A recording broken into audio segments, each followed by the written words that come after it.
Welcome along to episode 10 of the Matchbook Cheltenham Trail, a special Dublin Racing Festival review this time. And I'm your host, Daniel Hussey, joined, as always, by Matt Toombs and Donn McClean. Matt, you managed to catch up on all the Dublin Racing Festival. It was promised to be a busy week. It delivered in terms of talking points, but maybe not all necessarily positive for the DRF. There is one or two things that perhaps need to be ironed out going forward. But like I said, a lot of talking points, a lot to discuss over the next 40, 50 minutes. Yeah, and there's, from the wider point of view, there's this big Mullins domination point, and that is something we're going to have to try and wrestle with. Not easy. I'm sure we'll all have some thoughts on it as we go along, but hats off to Willie Mullins. In no way am I going to criticise a guy for doing his job too well, but there are problems for the wider sport around this. Yeah, Don, you were working this Saturday. Your overall takeaways for the weekend as a whole? How long do we have? I know we'll get into the specifics now in a second, but look, on the meeting, I think it's a brilliant meeting. It keeps on going from strength to strength. The crowds were like, the atmosphere there. It was a record. I think it was a step up in terms of attendance on the Saturday from last year, and it was brilliant to have a look, especially before the Irish Gold Cup, to have a look around. And like, there were only 4 runners in the Irish Gold Cup, but yet they still packed 5 and 6 deep around the parade ring to see the horses. And that's, it's a well-educated crowd at the Dublin Racing Festival. They're there for the racing primarily. Okay, they want to have a few pints and have a bit of crack as well, of course, but they're really there for the racing and the quality. And that's what's drawing the crowds, is the quality of the racing. And the British contingent was brilliant. They've kind of made it a meeting that they go to. And it was, even in the lead up to it, you heard British people saying they were coming over for the weekend. And the fact that Ireland were playing on Friday, there's no harm either. But it, like, the atmosphere was, even the sense of anticipation before the Irish Gold Cup in particular, like throughout the whole day, even before racing started, the crowds coming in. But that kind of hum of anticipation before the Irish Gold Cup, that was brilliant. Like the Willie Mullins domination, yeah, look, it's been a factor for years now. It is a thing, especially for people who aren't dyed-in-the-wool racing fans, to hear that one trainer won all 8 Grade 1 races. I mean, it's quite incredible.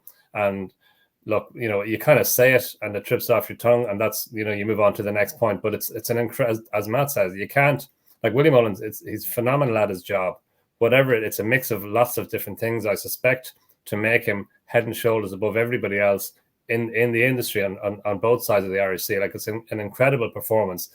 So he had the 8 Grade 1s. He had 9 winners, and those 9 winners were for 8 different owners. So it's not like you've one owner and that's his pension. He's got a really good spread of owners. I think when he had those 10 winners at the Cheltenham Festival a couple of years ago, they were for 9 different owners. So it's a spread of owners across the divide. And yeah, look, he's just phenomenal at his job. Yeah, Matt, we actually spoke about this a lot in the build up to it, but Willie Mullins, his biggest strength, and sometimes when you go to smaller meetings, you realize this, that it's the syndicates or the smaller owners that only have a couple of horses want them with Willie Mullins. Willie Mullins knows how to target these races, and it is a phenomenal stat to have so many different winners for so many different owners. It's definitely more impressive than having it for the one owner. Absolutely. And that, as I think we touched on the other day, all comes out of the Jigginstown divorce. By having lots of different owners, in particular syndicates, enables Willie to keep control. As Don said, lots of reasons why he's so dominant. My hunch is that the key determinator is the ability to source the horses. Everyone says he's got an amazing eye for a horse. And therefore, if you are just buying store horses, that's a big thing. If you're buying point-to-pointers, if you're buying bumper and French novice hurdle horses, if you've got someone who can look at those races and spot the horse who's going to be a Grade 1 horse rather than a good handicapper, that's, I think, what a lot of the big owners are buying into. But yeah, it is a problem. I thought Richard Hoyles explained it perfectly on Luck on Sunday. Punters are put off when all the horses in a race are trained or owned, but here trained by the same people. That's because they rightly think those connections know so much more than punters do. If by contrast, the top, say, 5 horses were spread across 5 different yards, 5 different owners, then those connections don't really know how to compare their main rivals any more than punters do. And that was how it used to be. If you look at the Triumph last season, Willie had the first 4 in the market. The shortest trained by anyone else, Henry, had a 15.0 shot. And that massively puts punters off. And as we know, no punters equals no racing. So lots of things for another day to discuss about what we do about that. But hats off to Willie Mullins. Absolutely brilliant training performance. Yeah, Don, I guess the theme of what you and Matt are speaking about here is the optics of it all, and meeting loads of people on course on Sunday that go to racing for the big meetings, not necessarily horse racing fans, I would describe them, but love the big meetings. And they turn up to a meeting a couple of months after watching, say, Christmas, and Willie Mullins has all of the favourites in the grade ones. And we knew we were in trouble as horse racing fans in the overall picture when Marine National underperformed, I guess. But optics are crucial here, and it just doesn't look good, even though we know as racing fans that these horses are all running on their merits. Yeah, no, exactly. And look, domination is not good in any sport for the spectator. Like when you have Man City beating that's not good. When Dublin were in their pomp, Kilkenny, Limerick now, like you kind of root for the underdog. You kind of when a team or an athlete or an entity is so far clear in perception to his or her or its rivals, it's not a good thing, and you kind of root for the others. But like, you know, it's like for Willie Mullins, all those different aspects of it, and as Matt said, sourcing horses, that's crucial. But like when horse judges like Ruby Walsh and David Casey and Patrick Mullins are going, we're not sure what Willie's going to do here. Like it's not just that. There's his ability to train horses and to see things that, you know, people like that even don't see that Willie sees. So it's not just down to sourcing. I'd say, you know, it's that plus a whole lot of other elements at play as well. Yeah, Matt, before we move on, last thing on that. So attendance figures were 36,000 in 2024 versus 34.5 in 2023, up about 1,500, up about 2,000-ish on day one. And as Don touched on, and for those in Ireland, we know how important the Ireland Six Nation games, we got the look of the draw there. What can we do in terms of the racing on track this for a year's time, so we're not losing any of those Brits that came over? Because they would have had a great weekend's racing, great crack, but look, there would have been a lot of non-betting races for people, and you know, one or two of them to watch a superstar is fine, but when they're, you know, half the card, it would worry me for the long term of people spending their hard-earned money to come to Ireland for February bank holiday weekend. And that's the difficulty, isn't it? You don't mind the odd superstar being long odds on, and you can just enjoy watching the race. I mean, on Saturday, it worked quite well. We talked, didn't we, about the Mullins second strings, and none of his first strings were actually winning on the opening day. And so it was reasonably competitive. Less so on the second day. What people have been attracted to, talking to people in Britain about going across for DRF, is there are only 2 novice hurdles, there are only 2 novice chases rather than 4 at Cheltenham, and therefore they are much more competitive. And up until this year, they have been. So that was what was really worrying. When we get to the 2 mile and 5 novice chase, which almost became farcical, that we really have to pray that's a one-off. You can't cut the number of races down much more. You've got 2 novice hurdles over very different trips, 2 novice chases over pretty different trips. So it's not as if there are too many races, but we have got to find a way as an industry to get the horses into more hands, to make some of the trainers actually think it's worth taking Willie Mullins on. I think some of it is they just see him as so dominant and therefore think, well, we'll run our horse somewhere else. And actually, particularly with some of the Mullins long shots going in, he's not so dominant that he's got a horse in those novice races that is bound to win all the time. Certainly in the staying races, that 2 mile and 6 novice hurdle is a very open race, a bit like the Albert Bartlett. Very disappointed to see only 6 in that. And I think we could encourage some trainers to be a bit more bold in taking the Mullins juggernaut on in some of these races like that. Yeah, agreed. And even that 2 mile novice chase ended up being winnable for anyone if they just had a bit more both sides of the IRC, I guess. And obviously, the likes of Gavin Cromwell have been targeting Cheltenham this year, which is great for maybe horse racing overall. But I guess these horses, therefore, are not taking their place and taking on Willie Mullins in bigger Irish meetings, which don't help. So, Don, last thing on Dublin Racing Festival, you were there on the Saturday, as we touched on, speaking to a lot of people, both first-hand and second-hand, hearing about the facilities and whatever about queuing for a pint for 25, 30, 35 minutes in between races and just about maybe getting a race. To have that length of time queuing for toilets, which I've heard some people describe, isn't an ideal thing for Leopardstown to face. So I think going forward, it's a big year next year to get that stuff right. Yeah, no, that's you know, the hard part is getting people to come here and getting the Dublin Racing Festival set in the racing calendar, and that's been just, it's now set, and people are coming. But when it's surely easier to get people to come back once they've come here versus getting somebody to come here for the first time. But once they're here, then you need to look after them. And yeah, look, if the facilities if those reports are true, queuing for a pint or queuing for a toilet for 20 or 25 minutes, that's not on. That's not good enough. That needs to be sorted out. Absolutely. But look, it was a brilliant meeting. I've been there at track on Sunday. There's some buzz around the place. It's a fantastic place to watch racing.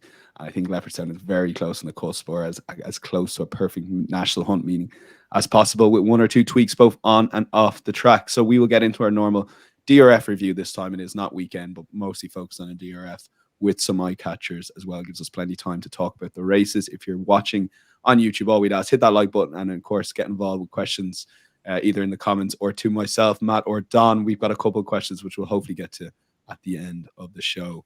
Matt, we'll start with you, Nathaniel Lacey. This was a brilliant race, so maybe hit us with the trends of this race, which I'm fascinated by, and then take it away with your thoughts on this race, because Dancing City let Danny Mullins front running ride again, having done it on Manila Kakuna a couple of years ago.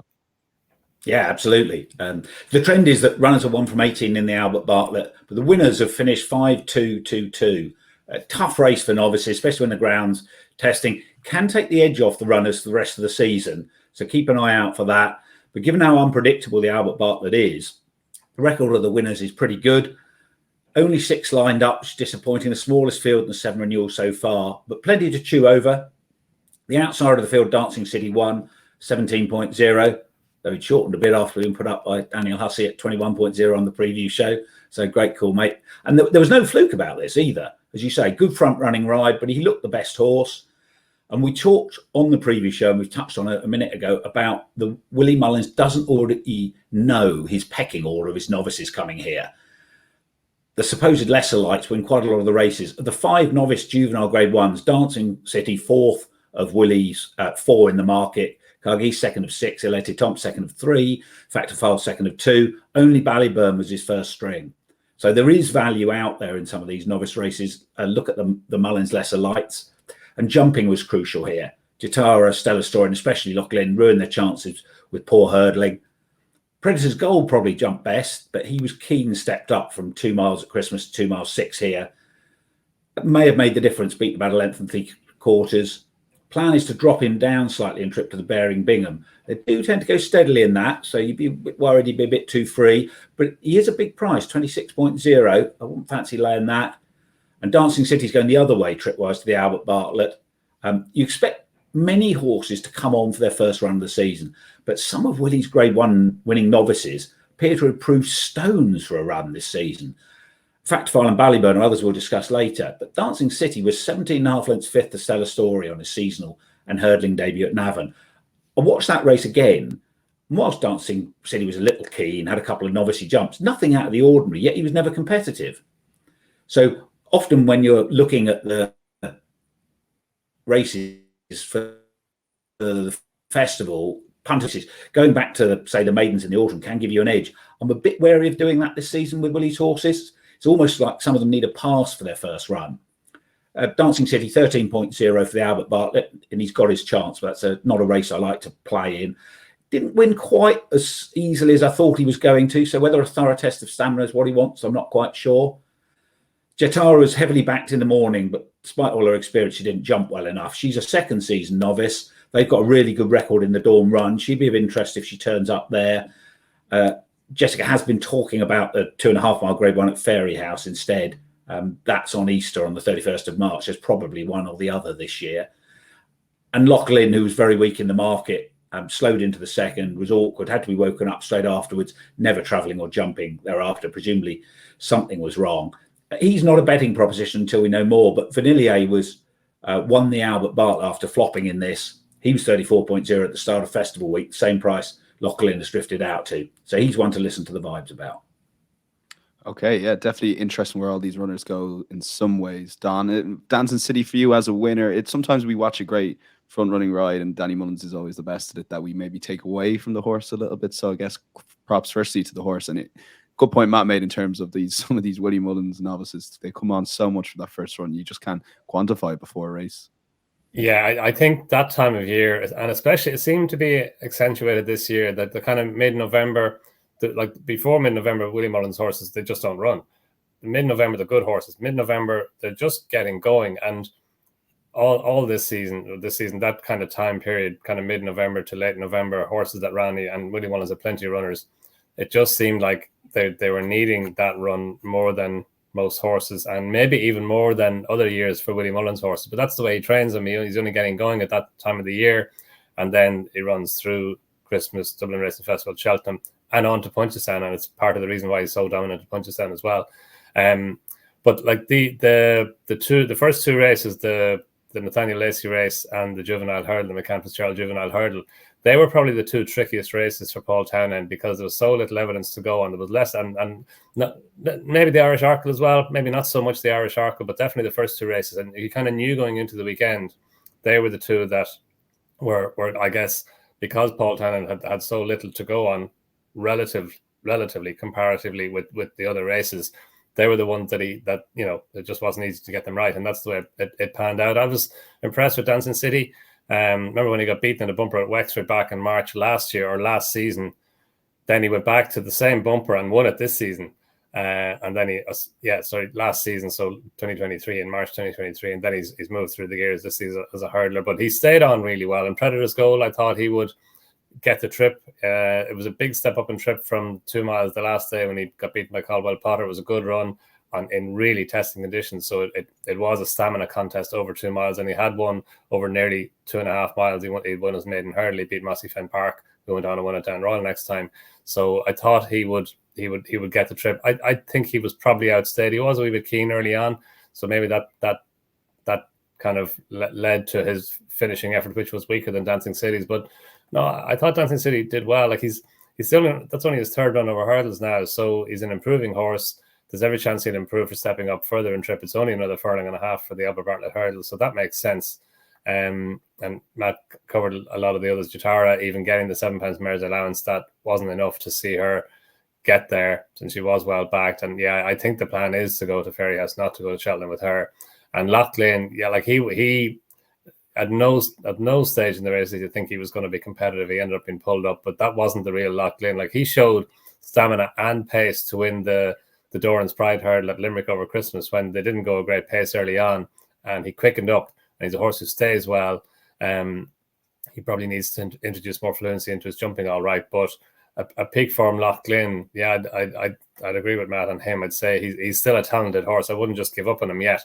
But no, Dancing City, he's the winner of the race. He won with a little bit in hand. He stayed on strongly, and there's every chance he'll come forward again for this. Yeah, perhaps. Yeah, interesting on Loughlin again, the vibes, and as we touched on a lot, the Albert Bartlett does tend to be a race to focus more on the day when you have the full field decks and perhaps even the ground in front of you. Matt, bring us your trend on the Spring Juvenile, and I'll bring Donn in on his thoughts on the race. So the trend is that since this became a Grade 1 in 2003, runners are 8 from 43 in the Triumph, 30.71% profit. Runners in the Fred Winter, 2 from 27, 20.74% profit. Typically, this is by some way the strongest juvenile run before the festival these days. This looked well up to scratch.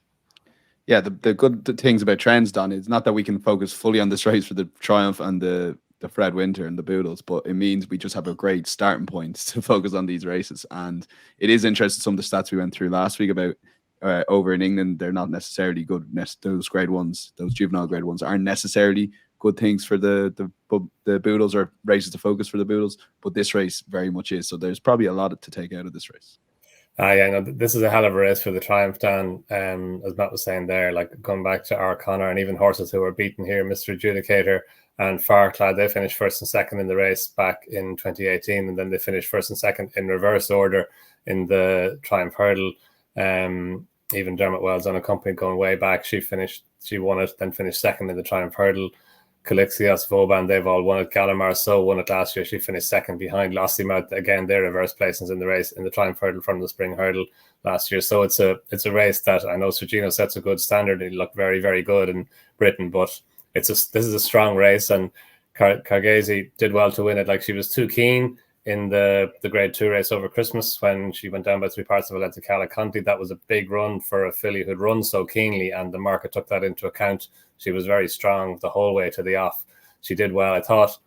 Majborough ran really well, I thought. He led, and I think Danny Mullins said afterwards that he was intending leading on Cargese, but Mark Walsh wanted to lead on him, and he led. He jumped very well. He hadn't run. That was his first run for Willie Mullins, his first run in Ireland, his first run since April last year. So 10 months ago was his last run. So he did really well, I thought, to keep on as well as he did to finish third.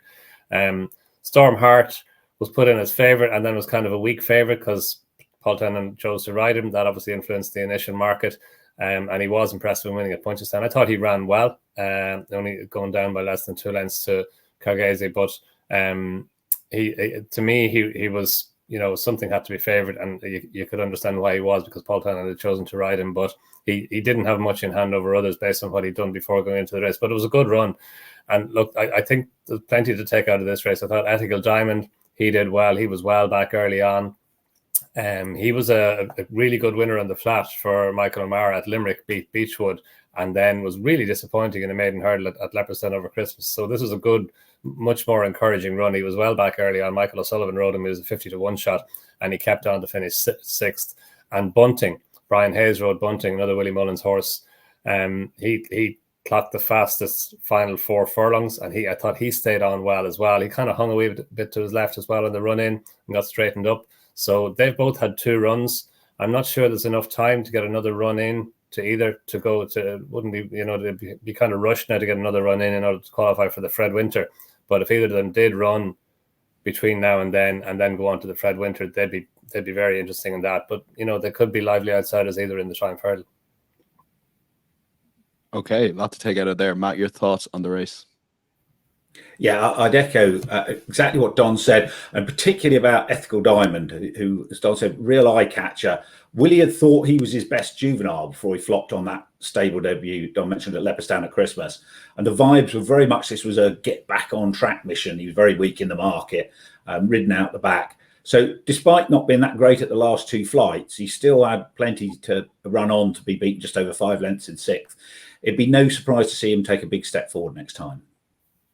Okay, we'll move on to the Irish Arkle and bring Matt back in on his trends, and then the thoughts on the race, which is, I guess, overall a disappointing race. Well, disappointing favourite, yeah. I agree. Although badged as being a race in the 2-mile division, this was 1 furlong and 21 yards further than the Arkle. Only 2 furlongs, 168 yards shorter than the Turners. So whilst you couldn't quite call it halfway between the two, it's often run on testing ground. So not surprising it's proved a trial for both. And that's not always appreciated by the market. Runners in the Arkle this century, 6 from 46, 51% loss. Runners since the Turners started, 2 from 13 in that 100% profit. Marine National, obviously really disappointing here. Apparently nothing has come to light so far.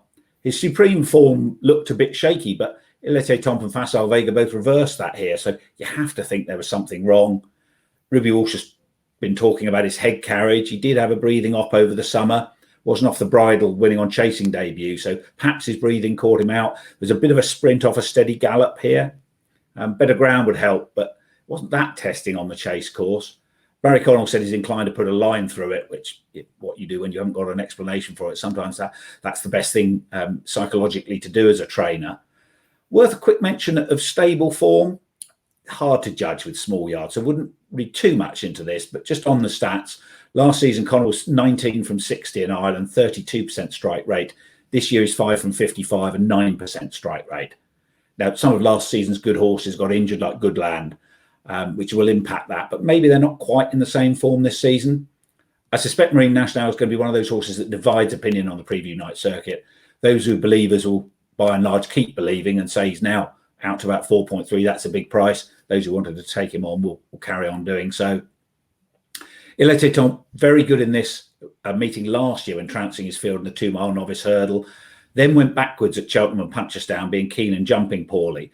He's not very big. It doesn't look like a chaser, but he seems to have more respect for fences and confirmed the impression he was in the wrong race at Limerick at Christmas. I'd put a line through that.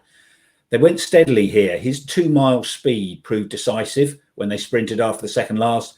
He jumped the last best in terms of landing with the most momentum, and that allowed him to use his turn of foot to overtake Founder 50. The Arkle looks wide open. He's definitely a player.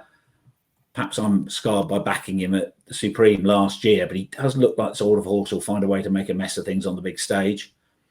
Facile Vega ran better than at Christmas. His limitations are being exposed at this sort of trip. He should surely go up in distance now. Willie said he still wants to go for the Arkle. If it came up a swamp, he'd be interesting. Would inconvenience some of the others, not least the winner here. But unless he does, he's one to take on. I think Willie's still a bit in denial, having thought this horse was the next superstar. And he's just got to get his head round the fact. Founder 50 jumped straighter here than when winning at Christmas, still went out to his right. He just lacked a gear when the winner came at him. He ought to be best suited by the turners over a couple of furlongs further. The less turning new course would suit him. So a bit of a surprise to see Gordon saying afterwards the Arkle was his target. Bit of a change in modus operandi from Gordon, going at these 2-mile races with his gun novices. I doubt he'd have the pace for that. And the more turning old course looks a negative too. So a couple I'd actually want to oppose, Facile Vega and Founder 50 in the Arkle, probably be a bit more interested in them if they did have a change of plan and go to the turners. Yeah, I want to bring up the training form that Matt alluded to there, Don, with you. The Barry Connell horse is just one in particular, 9 Graces, the way she finished her races, to me, or her race at Leopardstown, that is on Saturday, versus Ted Walsh's horse, having been very close at Christmas. I assume that wasn't her running either, in which case that does point to training form when Matt alluded to the stats there. Can you forgive a superstar like Marine National based on trainer form? It probably takes a lot to do that. It's a lot, but it is an explanation that could bear fruit, I guess. Yeah, I actually backed 9 Graces, so she was disappointing, and you're absolutely right on the form with Gay Cool. Like, Gay Cool ran a massive race. She was only just beaten. That was disappointed by 9 Graces, disappointed by Marine National. But like Barry Connell, it's a small sample size, as Matt says. He had 2 winners there last week. He had Shoot the Blues ran well at Fairy House there on Saturday week. Yeah, like there's conflicting evidence. I just think it was one of those things with Marine National. Maybe it was the ground. He did have that wind operation, as Matt said. He's worn a tongue tie now for his 2 runs over fences when he didn't wear it last year. So look, it's when a superstar like that gets beaten, there's a reason for it. It wasn't his running. So whatever it was, maybe the better ground at Cheltenham on the first day, that will be a positive for him, and it will enable him just to bounce back and travel as well as we know he can. So it was a bit of a shock. Obviously, disappointed to see it. So hopefully he's going to bounce back. I didn't think the bookmakers were overly generous in going between 2-1 and 3-1 about him for the Arkle afterwards, because it's a big run to have to forgive. You just have to put a line through it and trust that he's going to bounce back, and that could be the case. So hopefully he does. Matt's covered everything else really. Just on Il Était Temps, he's very good at Leopardstown. He won at this, the Grade 1 Novices Hurl at this meeting last year. He's run well. Even his first run for Willie Mullins was in the Spring Juvenile Hurdle a couple of years ago when he ran a massive race. He was a big prize. He was held up at the back and he was keen and he stayed on well. And on the back of that, he wasn't a massive prize for the Triumph Hurdle. He was well beaten in that last year then as well, when he won the Talus's race at Leopardstown, then went to Cheltenham, was well fancied for the Supreme Novices Hurdle. Didn't step forward from that. So I'm not sure, and again, small sample sizes, but his 2 runs at Cheltenham, he's underperformed on both occasions. So maybe Leopardstown is just his track more than Cheltenham. So yeah, he has to be a player in the Arkle. He's got that pace, and the way the race was run played to his strengths. Was finishing speed of 111 odd %.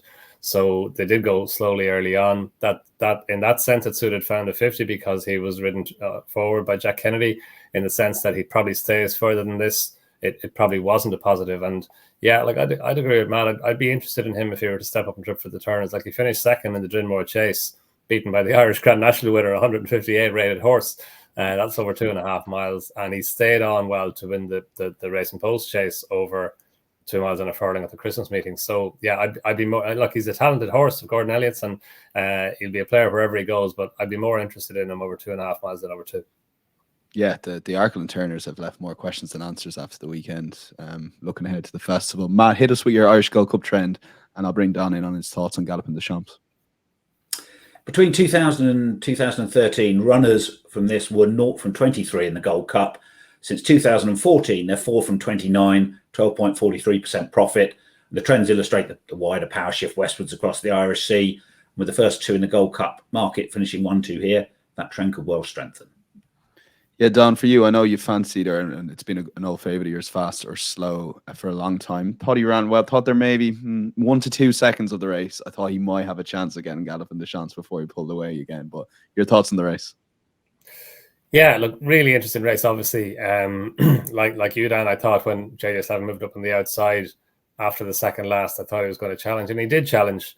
I know he's got an entry in the Ryanair, and there is a school of thought that say he should go for the Ryanair, but I think there's a chance he lacked the pace of Galopin Des Champs. Like Galopin Des Champs, he's a classy horse. He's got 2.5 mile Grade 1 winning form. And Paul Tennant set the fractions to suit himself again. Like the sectionals tell you that it was a slowly run race, and Fast or Slow to me stayed on. Like in the Punchestown Gold Cup last season, I thought he won that through stamina. I know Punchestown is an easier track than Leopardstown, but there was a point when Brave Man's Game and Galopin Des Champs were kind of getting away from him, but he clung on to their coattails. He stayed within 4 or 5 lengths, and then he stayed on over the last 2 fences to beat them. And if you look at his run in the Ultima last season, when he stayed on, went down by a neck to Korak Rambler. I know Korak Rambler he idles when he got to the front. He probably did idle, but he came away from Monbeg Genius, and you wouldn't have thought that he lacked stamina for that. It was the same in the Coral Cup a couple of years ago. Again, up the hill at Cheltenham when he down by a short head to Commander Fleet. I think that Fast or Slow has more stamina than people maybe think, and the way Paul Tennant rode the race here played to Galopin Des Champs' pace, and I think I know Galopin Des Champs obviously stays as well as the Cheltenham Gold Cup winner, but I think his pace superiority was the key factor here. And back at Cheltenham, yeah, I'm like Fast or Slow. We know he loves Cheltenham, as Galopin Des Champs does. He goes up the hill strongly. His 2 runs there have been up there among his best. And yeah, I wouldn't give up on Fast or Slow yet as a Gold Cup prospect. Yeah, if a lot of what Don is saying is true, then surely the run of the race in the Cheltenham Gold Cup would probably suit Fast or Slow a small bit more. Therefore, the price difference between the two might be a bit too big. Like, I've already made a rule that I'm not backing against Galopin Des Champs ever again, but I might just have a no bet if that's the case. I know what you mean. I didn't have a bet in this race, and part of that was I so wanted Galopin Des Champs to win. This is about the wider picture here. Yeah, he could do the unprecedented Savills Irish Gold Cup treble, and we desperately need the star horses running over the winter. And this was an occasion where Willie wants to run the horses in all the big winter races in this division, which is fantastic. So he's just an okay jumper, really, Galopin Des Champs. He was a bit up in the air early on, as he tends to be in his races. Did jink at the last, but straight and true again after it. And Fast or Slow's a better jumper than him. Certainly going right-handed. He did jump out to his right. He got beaten off 150 in the Ultima last year. So it's the less turning new course, which will help Fast or Slow this year. But it is obviously more of a turning track than Leopardstown is. I just think that a lot of people are going to see Fast or Slow as, well, he's a great each way bet at the price he is, because he's going to run his race and he's going to finish within 5 or 6 lengths of Galopin Des Champs if all goes as the form suggests it would. I'm just not sure that Cheltenham is his track as much as Leopardstown would be, and certainly obviously not as much as Punchestown. So I'm still open-minded about where the value is going to be in the Gold Cup in the run-up to the meeting.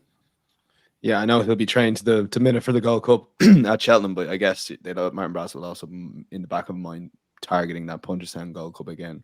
So yeah, maybe one to have a no bet in the Cheltenham Gold Cup, but fascinating nonetheless from that race. We'll move on to Sunday's races, the 2 mile 5 furlong novice chase. Matt, we'll go back to you on this. This was set up to be an absolute corker. We previewed this on Friday. I mean, it's almost, where were you when you heard about the non-runners? I was in the back of a car reading that, going, why have we only got 2 runners in this race?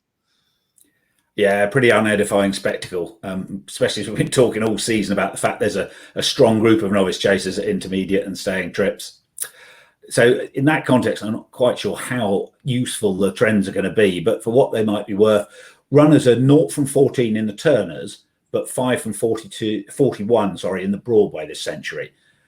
although this is closer to the Turners than Broadway Trip, horses typically step up Trip as the season goes on. Often lots of stayers in this, and it's run on more testing ground traditionally, make it more of a test of stamina. And the Turners is a race for speedy types. Class might get a stay at home if they have a bigger class advantage, but you generally need a turn of foot. And it would probably have been better for the long-term future of the sport if Gaelic Warrior had to be withdrawn. A walkover at the Dublin Racing Festival, particularly at Cheltenham, might help focus minds on the change that's needed.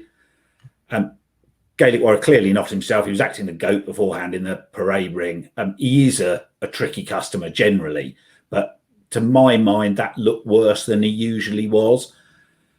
He did look an awkward ride in the race itself. It's one thing getting away with jumping to the right over the smaller obstacles, much harder to do, obviously, jumping fences.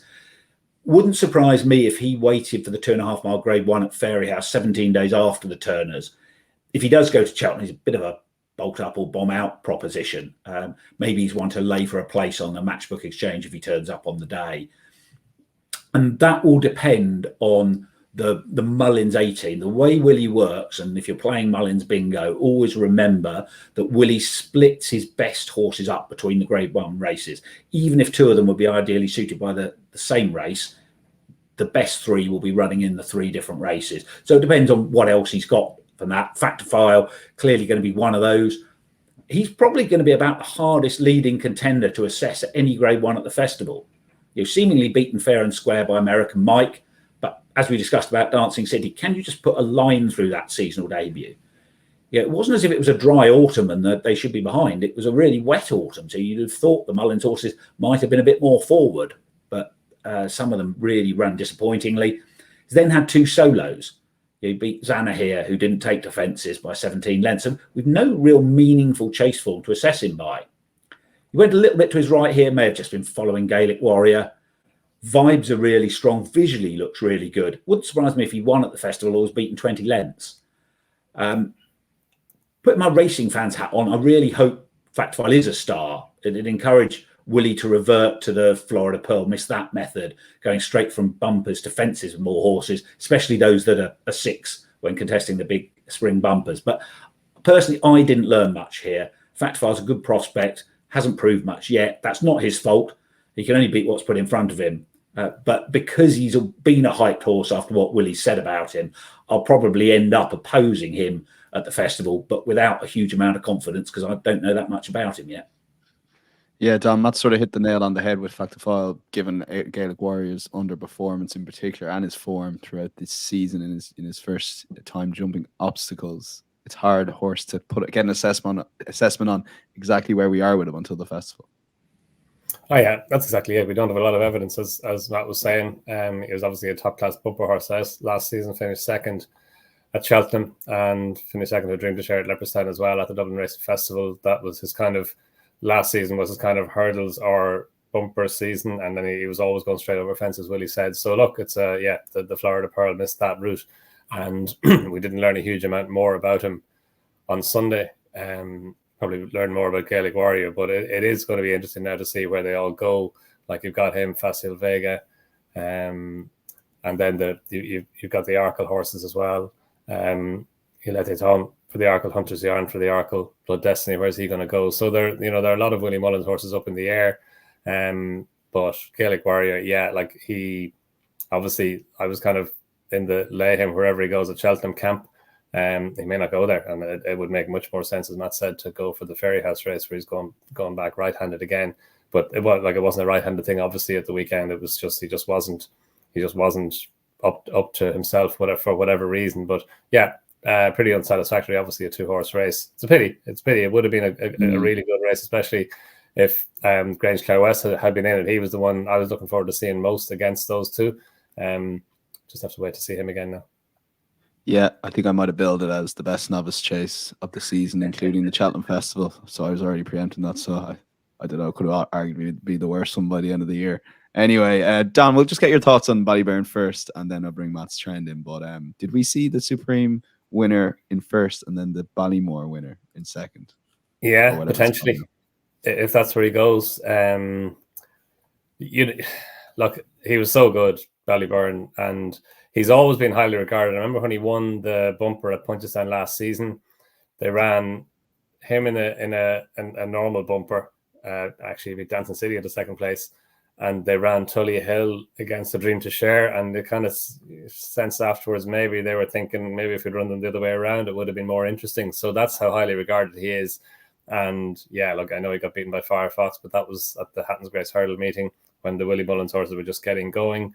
He was really good at Christmas, really good again here, and he showed pace. You know, it was 2.5 miles that he won his maiden hurdle over, and he was beaten over 2 miles. So on that, just reading the form, you're entitled to think maybe he doesn't have the pace for 2 miles, but he does.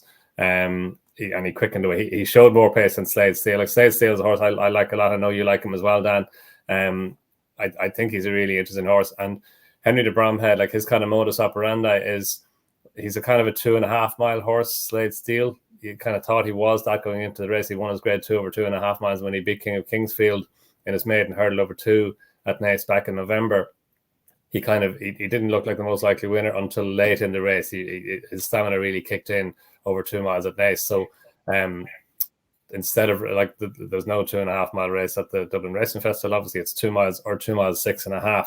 So it wasn't at all surprising to see Henry running him in the 2 mile race, and then he can, see how he is pace wise for that before maybe stepping back at him trip. And yeah, I'd say that the Berry Bingham is absolutely the race for him, although Henry was fairly non-committal afterwards, but it does look like the race for him. And yeah, I think he could be a big player in that. Like he's always been fairly highly regarded. He's done everything that he's needed to do. He did have over 7 lengths to find with Ballyburn and they're running in that bumper Punchestown last season. He didn't bridge that gap, but yeah, like if you'd imagine if Ballyburn goes for the Ballymore Berry Bingham, it will be difficult obviously for Slade Steele to reverse placings, but if he goes for the Supreme, and it depends where Mystical Power goes as well now, then yeah, Slade Steele will be my idea of a big player in the Berry Bingham. Yeah, I was the opposite in the sense that when I heard Henry spoke, I thought he was very committal to the idea of going wherever Ballyburn didn't go. He only said it in one line, but I thought it said enough. So I think he'll try his best to avoid taking him on again for sure. Matt, your thoughts on the race and the trends as well for this one? Yeah, something to be much more positive about here. I really enjoyed watching Ballyburn. Thought he was excellent. Winners of this are 6 from 10 in the Supreme this century, 17.165% profit. The distance was reduced from 2 mile 2 to 2 miles in 2018. There's an odd quirk that when the race was run over 2-2, winners this century finished 7.454403p in the Berry Bingham. Since it's been reduced to 2 miles, both winners that have tried the Berry Bingham have won. Given that the Berry Bingham tends to be steadily run, rewarding a turn of foot, it's likely to continue to be a strong guide for both these novice races at the festival. Personally, to me, Ballyburn, though he looks like he may well win either of them just because he's that good, I'd be siding towards the Supreme. He's a good jumper, shows a good cruising speed, stays well. It was apparently unsuited when he was beaten by Firefox because it was a steadily run race and it was a test of quickening. And that's much more what you get in the Berry Bingham. Now, going back to the Willie Mullins A-team principle, where he goes will depend on where the A-team horses are getting split up. Don touched on Mystical Power, who's an obvious one, who might be more of a Supreme horse, but maybe Reading Tommy Rom or Atlantique or one of those horses will be the A-team, will go to the Berry Bingham, and then Ballyburn will be the A-team in the Supreme. Need to listen to the vibes over the next few weeks. Like Don, like Slade Steele, I agree with everything he said. I think he would be the sort of horse that might be a good each way play in that race because I think he's solid and I think he stays well. King of Kingsfield and Absurd, both probably improved for better ground. Both of those are qualified for festival handicaps. King of Kingsfield's already got an Irish mark of 140. He did stay on well here, which suggests he was getting the trip better than I thought he had been. I wonder whether he was a bit of a short finisher. Jit Lange caught the eye a bit running on late. He's only had the 3 runs, so he'd have to go in again in the next 3 weeks. Farron Glory bled, so he can be excused this flop, but he's got something to prove now. But like most people, really impressed with Ballyburn here. Okay, stick with you, Matt, because I don't think we'll spend too long in the next couple of races in one sense, but how impressive was El Fabiola? Because maybe for half a second, I thought, okay, Gentleman de Mise run this race, but Dino Blue's going to give him a good race, and he just put the race to bed so impressively. I never thought he was in any trouble. He's a bit of a scratchy jumper, but he never looks like falling. Even as a novice, when he was making mistakes, he never really liked falling. And crucially, it doesn't seem to interrupt his momentum. From at Cheltenham, I thought he won this. He's an absolute class act. He's a cut above all the others. Actual form probably isn't that strong. Captain Guinness was given a confidence-boosting ride after his heart issue resurfaced at Christmas. He doesn't look to get this trip anyway, especially on slow ground. He clearly comes with risks, but if they've got a sound surface for the Champion Chase to help him get the trip, he's a decent chance of placing again. Gentleman de Mise didn't jump well enough. Whilst he's had an excellent record from February onwards, it had always been after 2 or 3 runs. He'd only had 1 run coming into this, and he folded tamely as he had done before the turn of the year in each of his seasons for Willie. Yeah, he's another risky proposition, but one, again, who comes good in the spring, place candidate in the Champion Chase if the ground's decent. Dino Blue's really good mare. It was a soft open grade one. She landed at Christmas. She was brushed aside easily here. Form reads well in the context of the mare's chase. Whether she'll get the trip is the big question mark there. If she does, she'll be hard to beat, but I wouldn't want to be taking about 2.25 about a horse with unproven stamina. But El Fabiolo, fantastic in the chase or renewals of that recently. They've fallen apart. Horses bombing out inexplicably on the day that you didn't expect. I think that's just a coincidence. I wouldn't expect that there'll be any problems from El Fabiolo this time. Okay, yeah, Don, your thoughts on the race? Yeah, not much more to add, really, Dan. El Fabiolo was very good. He got in tight to 1 or 2 of his early fences, which that's just the way he rolls. Doesn't seem to bother him. But yeah, Dino Blue, she ran well, but I think that this kind of confirms she's probably not going to go for the Champion Chase. Gentleman de Mise, yeah, he was disappointing at the face of it, but like he does have 2 ways of running, and this was the other one. So better ground. I'm not certain he's a Cheltenham horse. I think he's probably more a Leopardstown, maybe Aintree horse bowling along in front. But he was unlucky not to get to the Champion Chase last season. It looked like he was going to go and take his chance, and he was a late scratching. So look, I know he's 8 years old now, but he's a really exciting horse to watch. And if he can get into a rhythm on better ground in a Champion Chase, then he could be a factor in the race anyway, while you can't really see him ever beating El Fabiolo. Okay, we'll move on to our final race, the Irish Champion Hurdle, and back to you, Don. I think for the first time, I think Stateman will give Constitution Hill a really good race. And there definitely is a situation where on the day, if he's, a backable price, I definitely can see myself having something small on him. That's just how impressed I was. Again, he's just such a consistent, likable horse. And given the campaign in Constitution Hill this season, given that we maybe didn't see the best of State, there may be something in... for the first time, I'm looking forward to the Champion Hurdle next month. Yeah, I suppose Constitution Hill is kind of out of sight, out of mind a wee bit, isn't he? Yeah, that's probably it more, yeah.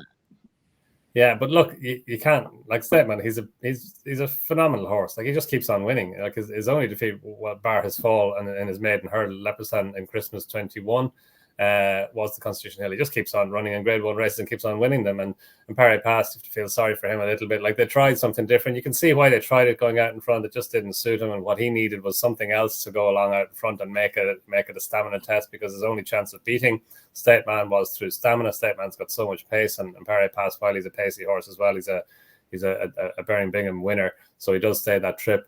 But it just wasn't for him on the day. He didn't jump well. He didn't seem to enjoy being in front. So, hopefully he'll be able to bounce back, and we'll do better with a lead. Bob Ollinger did well. He was dropping back down to 2 miles, and he did well. I thought it was good to see him put another big or good performance up after he won the Relkeel hurdle over 2.5. So you'd think all roads now lead to Aintree for him, to the Aintree hurdle over 2.5 miles. That's his race, and it would make sense if they're working back from that and just training him for that. But yeah, look, Stateman, he's just a top class hurdler. He's so easy. He does everything well. You can put him wherever you want in a race. Paul Townend is happy to breeze along in front. He's happy to sit in behind. Stateman just seems to do the right things and just wait for Paul Townend to tell him what to do, and he goes and does it.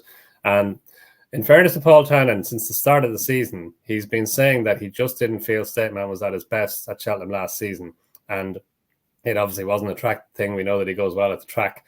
So if he can get there at concert pitch, that would be great. And look, it's he does represent whatever competition Constitution Hill is going to face. It's going to be from Stateman. We need this more than ever, I think, clashes at the festival, Matt. So maybe that's making me want it more a little bit. But look, Willie Mullins has always said that he's going for the champion hurdle. Again, the Mullins camp have reiterated he wasn't quite at his best there. Like Mullins is notorious, at least at the festival, for ducking and diving, but he's had his mindset on having another go at Constitution Hill. So I'm excited. Yeah, I laughed a bit when I saw Pricewise tip him up a few weeks ago, but I can sort of half see it, I think. I hope you're right. I love Stateman. He's so, as Don says, so straightforward. You can do anything with him. Personally, I think he's a better horse than, say, some of the dual champion hurdlers we've had, like Bouveaudais or Honeysuckle in recent years. He just happens to be around at the same time as one of the greats. So what will they do tactically at Cheltenham? They held him up last year, so you'd imagine he'll be ridden prominently this time. I wonder if they'll go for forcing tactics. You got to try something different, and that at least might tee Constitution Hill up to give a bigger performance than when he was just making his own running and hacking round last year. Personally, as good though Stateman is, just Constitution Hill looks on a different level, and I'd be surprised if it was he was able to really get him off the bridle. But at least we've got, as you said, Dan, one horse who's a really good horse who's going there and putting it up to the great horse, and makes it a heck of a more enjoyable race to look forward to than if they were all ducking and diving and trying to go for other races. Yeah. Well, if there was a 2.5 mile hurdle, I'm sure they'd manage a way to look and dive. So there maybe shows the way the Gold Cup and the Champion Chase should just be the two main chases there. But I'll digress there a bit, Matt, but go on. Absolutely. Couldn't agree with that more. I'd love to get rid of the Ryanair. Yeah, there you go. But no, I can just see around the bend the Champion Hurdle being a good race. And on the Tuesday, I just think that's so important. So yes, 8 grade ones done and dusted, guys. Well done. We'll move to eyecatchers. Don, 3 eyecatchers here. We've had some questions about eyecatchers. I think the next 6 horses here will sort of answer a lot of that. Good. Yeah, the first one is Madara. I thought Madara, like, fair play to Sophie Leach for bringing him over, and it just shows you when you have the right horse. I know Gavin Cromwell and the likes have been going over to Britain this season and plundering prizes over there, but fair play to Sophie Leach to turn it around the other way. And Madara, he was so good. His 3 runs at Cheltenham this season for Sophie Leach he's progressed in each of them. He was 6th behind Triple Trade in a race in which he ran better than that. He just kind of weakened on the run in, and then on his last run before Leopardstown, he was very good in winning a 2-mile chase, beating Excelsior, who might have won at Sandown on Saturday.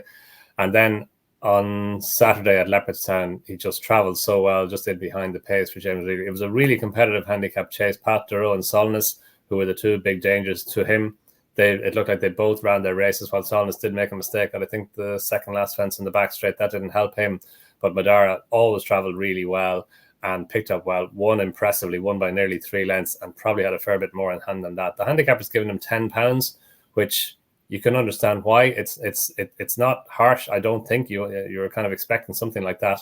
And interesting to see Sophie Leach saying that she thought he could be even better over Further, and he is bred for Further. So she was saying maybe the plate at Cheltenham as opposed to the Grand Annual, but he's got Cheltenham form as well, 2-mile Cheltenham form. If he is better over Further, over the distance of the plate, he'll be a massive player in that. And yeah, I think he's a horse to follow. He's only 5. It's a horse to follow wherever he goes, but I think the plate will be an interesting race for him. Second eyecatcher is the 8th Star in the 3-mile handicap hurdle. I thought he ran a big race. He was well back early on. It was his first run over 3 miles. His previous runs had all been over 2.5 or shorter. He was back in the field early on, and he stayed on well to take 3rd place behind Maxim and the aforementioned Gay Cool. Maxim was up there from early. Gay Cool, she made her ground a wee bit earlier than Yates Star did, and she made it wider on the outside. She travelled really well into a race, and Yates Star stayed on well towards the far side. Like there were lots of horses you could have named from this race. Black Bamboo was one. Panda Boy, he ran a remarkable race. He was up there early on and got past drop back to the field. Looked like he was going to finish well down the field, then stayed on again to take 4th place. And Gay Cool herself, she travelled really well into the race, just couldn't get to Maximum. But I think Yates Star is only 5 as well. This is just his 8th run over hurdles. He got £3 for the run up to 134, and I think he's unexposed in general, but I think he's even more unexposed on over staying trips, and he could be well handicapped now in 134 over those trips. And the third one is Zenta. Thought she did well in the 2 mile handicap hurdle. Again, a really competitive race. Brilliant win for Harry Rogers with Lord Erskine, the 11-year-old Lord Erskine. It was fantastic to see him winning that.